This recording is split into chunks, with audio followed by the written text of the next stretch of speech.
C'est un ensemble de projets. D'abord, ça commence par les réseaux du futur, la fibre, la 4G, demain la 5G, dans les villes. Et c'est finalement tout ce qui va changer la vie dans les villes. On sait qu'il y a de plus en plus de personnes qui vont habiter dans les villes dans les décennies qui viennent. Et Smart City, ça désigne cet ensemble d'applications, de logiciels, de nouveaux usages basés sur les réseaux et qui vont changer l'écologie dans les villes, les transports dans les villes, le tourisme dans les villes, mais aussi les services publics, les services de santé, l'éducation. Donc c'est un monde extrêmement vaste qui foisonne aujourd'hui. On a quelques points d'application déjà concrets.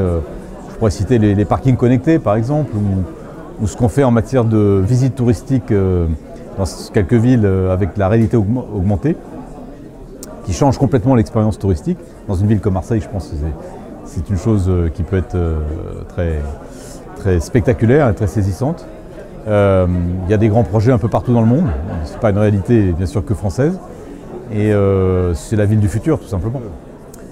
Les usages explosent. Et donc la demande de connectivité elle-même explose.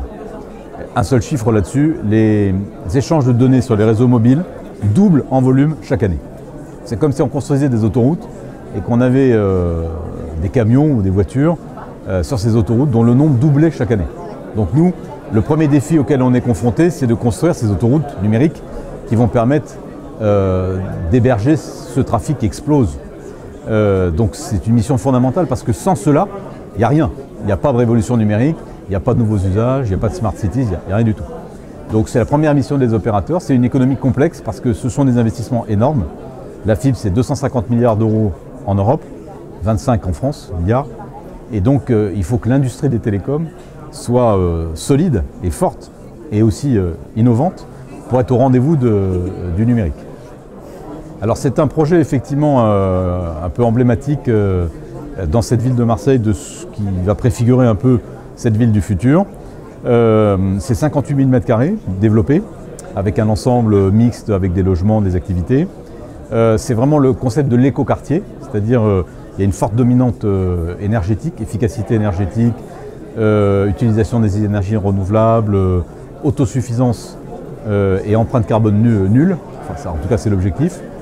Il y a toute une dimension bien sûr aussi de connectivité, donc c'est le très haut débit, c'est la fibre optique qui va permettre tous les usages qui vont des usages domestiques qu'on connaît, le multi-écran, aux usages du futur, le télétravail, l'éducation à domicile, la santé à domicile.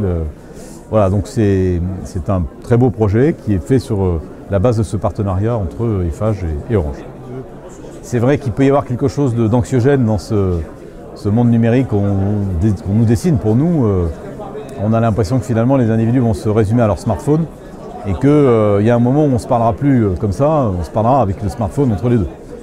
Et nous, chez Orange, notre objectif, qui est peut-être un peu ambitieux, hein, mais c'est de réconcilier le digital et l'humain, de mettre de l'humain partout où on peut dans cette expérience digitale.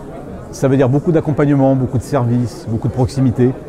On a nos boutiques, on a nos salariés, on a 90 000 salariés en France, car le numérique c'est intuitif et facile pour certaines personnes, ça l'est moins pour d'autres.